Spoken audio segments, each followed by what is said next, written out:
There is a line, just 5 words, spoken by warriors, whispered by emperors, carved into the minds of philosophers. And once you understand it, once you truly live it, your world changes. Chaos loses its grip. Fear softens. Anger dissolves. Because this line is not just a phrase. It is a code, a mindset, a shield. You do not need more motivation. You need more mastery. You need clarity when everything else screams confusion. And that clarity begins with 5 words. The Stoics lived by them. And today, so can you. Before we dive in, pause for a moment. If you are serious about building inner calm that nothing can shake, the kind of mental control that shows up when others fall apart, hit the like button and subscribe. It takes less than a second, but it tells the algorithm you are choosing strength over noise. Now, let us unlock the mindset. Calm is a choice. The world is loud. News, notifications, opinions. Every moment is an invitation to react, to get pulled in, to lose your center. And yet, every moment is also an invitation to return to calm. That is what the Stoics understood better than anyone. They were not calm because life was easy. They were calm because they trained for it. They saw storms not as threats, but as tests. Not as reasons to panic, but chances to practice strength. Marcus Aurelius wrote, "You have power over your mind, not outside events. Realize this, and you will find strength." This is not about pretending. It is about preparing, because the man who can stay still when the world shakes, that man is free. That man is strong. And it all begins with 5 words, the 5-word mindset. Endure what you can endure. Endure what you can endure. 5 words, simple on the surface, but hidden within them is a code that has carried warriors through war, philosophers through persecution, and ordinary men through unbearable storms. This is not a motivational slogan. It is a command, a quiet challenge to reclaim your power in a world that wants to take it from you. Most people spend their lives trying to avoid discomfort. They fear pressure, pain, loss, and uncertainty. They reach for distractions the moment things get hard. Food, noise, escape. Anything to silence the discomfort. But the Stoic sees things differently. He does not run from suffering. He looks it in the eye. And with calm conviction, he reminds himself, "I can endure this, so I will." The Stoic does not pretend he feels nothing. He feels everything, but he chooses what to do with that feeling. He understands that life is not about avoiding the weight, but carrying it with grace. These 5 words return your power to you. They strip away excuses. They remind you that within you is a strength that comfort has made you forget, and that strength is not activated in moments of ease. It is forged in fire. When you say endure what you can endure, you are not promising to survive anything and everything. You are acknowledging what is in front of you. You are meeting it, not with fear, but with readiness. You are saying, "I may not like this, but I am capable of holding it." That mindset changes everything. This applies to emotional pain, mental stress, even physical hardship. It is a reminder that your first response is not your final response. That you can feel frustration and still stay calm. That you can feel fear and still take the next step. That you can feel overwhelmed and still stay grounded. Because endurance is not about having no reaction. It is about mastering that reaction. The world wants you reactive. It wants you impulsive, emotionally charged, weak to every comment and complaint. It wants you distracted, addicted to validation, soft in the name of comfort. But the Stoic mindset builds the opposite. It sharpens you. It centers you. It teaches you that strength is not loud. It is quiet persistence. It is showing up, again and again, when it hurts, When it is heavy, when no one is watching, endure what you can endure is a filter. It clears the noise. It puts your energy only where it matters. It kills the question, why is this happening to me? And replaces it with, what am I going to do about it? That is the shift. That is the power. So next time life presses on your chest, do not look for a way out. Look for a way through. Stand in it. Hold the weight. And whisper the line that has carried men for centuries. Endure what you can endure. Train calm like a muscle. Most people believe calm is something you're either born with or not. They think certain people are just naturally chill, unbothered, immune to stress. But that's a lie the world sold you. Calm isn't a trait. It's a practice. It's a muscle. And like any muscle, it can be weak from disuse or strong from repetition. The Stoics didn't wait for peace to show up. They trained for it. Deliberately. They didn't hope to feel calm in chaos. They prepared for it. Every day. Marcus Aurelius, despite being the emperor of Rome and facing invasions, betrayals, and plagues, wrote to himself daily about stillness, patience, perspective. He didn't do it because he was calm. He did it to become calm, because he knew the world would never stop testing him. That's the first truth here. You do not rise to the level of your motivation. You fall to the level of your training. So if your mind isn't trained, the smallest storm will knock you over. If your emotions aren't disciplined, every setback becomes a meltdown. If your focus is fragile, the noise will always own you. Training calm starts in the first hour of your day. It begins before the world starts making demands. No phone, no endless scrolling, just space, silence, stillness, even 5 minutes of intentional breathing, journaling, or just sitting without stimulation. That's your mental gym. You're building the habit of not reacting, of observing, of stepping into your day with control instead of chaos. Then it extends throughout your day. You treat every trigger as a weight to lift.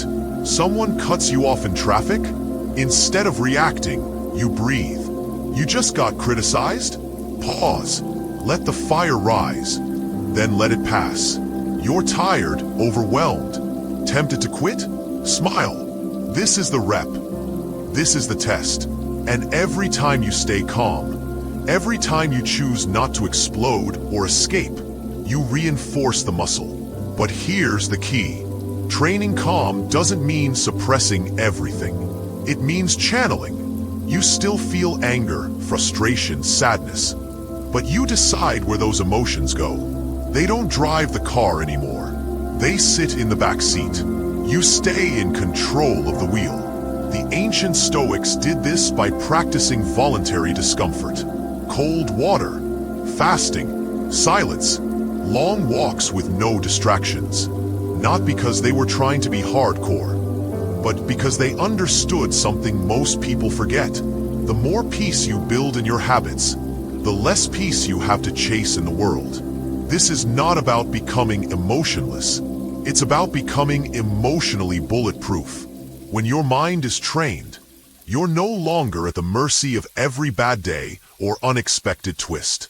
You don't panic. You don't collapse. You adjust. You act. So train calm like a muscle. Give it reps. Give it time. And watch what happens. When others break under pressure, you will rise. Not with noise. Not with force. But with quiet, disciplined presence. That's the Stoic edge. Detach from what you cannot control. If there's one mental habit that separates the Stoic from the restless crowd, it's this: they do not waste energy on things outside their control. That's not apathy. That's precision. Emotional precision.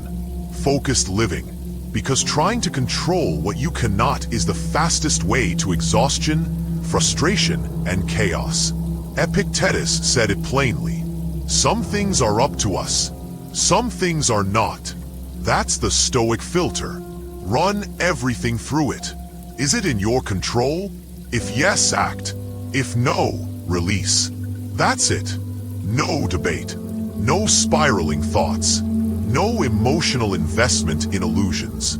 The weather, other people's opinions, the economy, delays, rejections, the past, all of these are outside your control, and yet people lose sleep over them. They fight them, obsess over them. That's how emotional energy gets wasted. That's how peace gets stolen.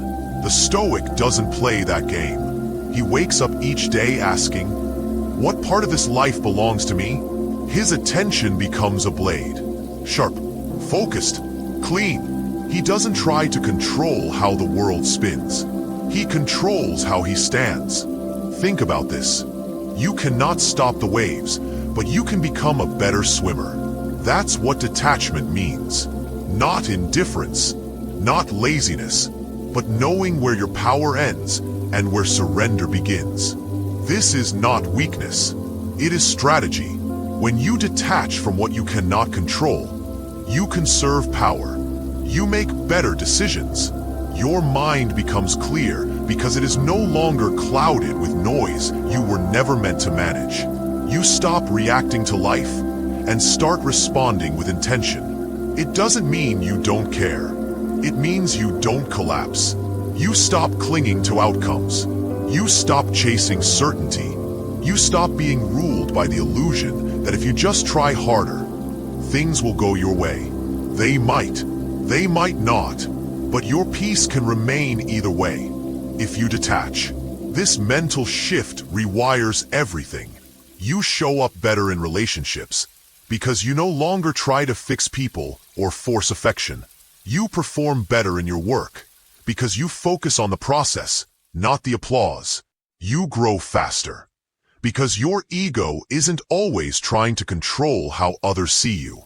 And most of all, you feel free, genuinely free, because you are no longer at war with things beyond your reach. You are rooted in what you can actually touch. Your actions, your attitude, your thoughts, your effort. That's the power of detachment. It's not escape. It's elevation. You rise above the noise, above the panic, above the illusion of control. You become steady, quiet, resilient. The Stoics weren't emotionless. They were disciplined. They didn't avoid pain. They just refused to suffer twice. Once from the moment, and again from trying to control it. So stop pouring yourself into the uncontrollable. Detach, redirect, own what's yours, release what isn't. That's how you protect your peace. That's how you stay unshakable. That's how you live free. Embrace pain as a teacher. Most people run from pain like it's a curse. They flinch at discomfort, avoid hard conversations, numb themselves with distractions. But the Stoic does the opposite. He walks toward it, not because he loves pain, but because he understands its value.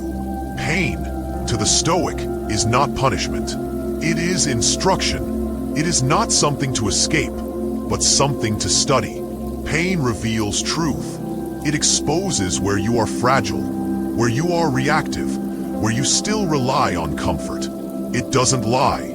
It doesn't sugarcoat. Pain shows you exactly who you are when the mask drops. That's why the Stoic doesn't waste it. He uses it. Every setback becomes feedback. Every ache becomes insight. Every wound becomes a window into deeper strength. Marcus Aurelius endured sickness, betrayal, the death of children, and the crushing weight of leading an empire. And still, he wrote daily about patience, perspective, and purpose. Not because he was numb, but because he had trained himself to see pain as part of the path. He once wrote, "The impediment to action advances action. What stands in the way becomes the way." That's the Stoic formula. Pain is not the enemy. It's the fire that forges the armor. When something hurts, emotionally, mentally, physically, the average person asks, "Why me?" The Stoic asks, "What is this trying to teach me?" That shift in mindset transforms suffering into strategy. You stop being a victim of your circumstances and become a student of your own evolution. Got rejected? There's a lesson in your expectations. Lost something you valued? There's clarity in what you were attached to. Failed publicly? There's growth in how you respond. The pain may not be fair, but it's useful if you are humble enough to learn from it. The Stoic practices voluntary discomfort, not out of some twisted pride, but because he wants to meet pain on his own terms. He fasts to train hunger. He embraces silence to train solitude. He chooses cold to toughen the body and clarify the mind. Why? So that when real pain shows up, as it always does, he's ready, familiar with it, trained for it. And here's the paradox. The more you embrace pain as a teacher, the less power it has over you. The more you look it in the eye, the more it becomes something you can manage. Because pain thrives on fear. And when you stop fearing it, you strip it of its sting. So next time pain knocks on your door, don't hide. Open it. Sit with it. Listen. What is this showing me? What is it burning away that I no longer need? What kind of strength is being carved out of this?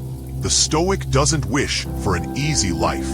He wishes for the strength to face a hard one. And pain is part of that equation. Not the end of the road, but the beginning of mastery.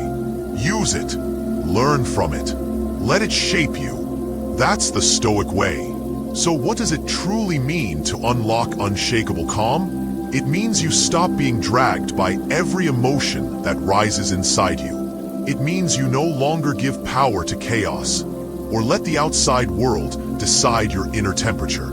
It means you return to yourself, anchored, disciplined, and clear. The world today rewards noise, but the Stoic man walks the opposite path. He trains his calm like a warrior sharpens his sword. He endures what he can endure. He strengthens his peace every single day. He lets go of what is not his to control. And when pain visits, he does not run. He listens. He learns. He transforms. This is not about pretending to be strong. It is about becoming strong. By building the habits that protect your peace no matter the storm. That is the essence of the Stoic mindset. And that is why the man who lives by it becomes untouchable in a world that reacts to everything. So if this message found you at the right moment, if it stirred something in you that you have long forgotten, that still, steady part of yourself that knows you were built for more, then act now. Take a breath. Let this sink in. And if you want more clarity, more power, and more of the ancient strength that never goes out of style, then like this video. Subscribe to the channel. Press the bell so you never miss the next message. It takes less than a second, but it keeps this content alive. And it reminds the algorithm that you're not here to scroll endlessly. You're here to rise. And one last thing. Write it somewhere you will see it every day. Endure what you can endure. Make that your reminder. Your ritual, your anchor. And when the world gets loud again, when pressure creeps back in, return to those 5 words. Say them under your breath. Whisper them when it hurts. Live them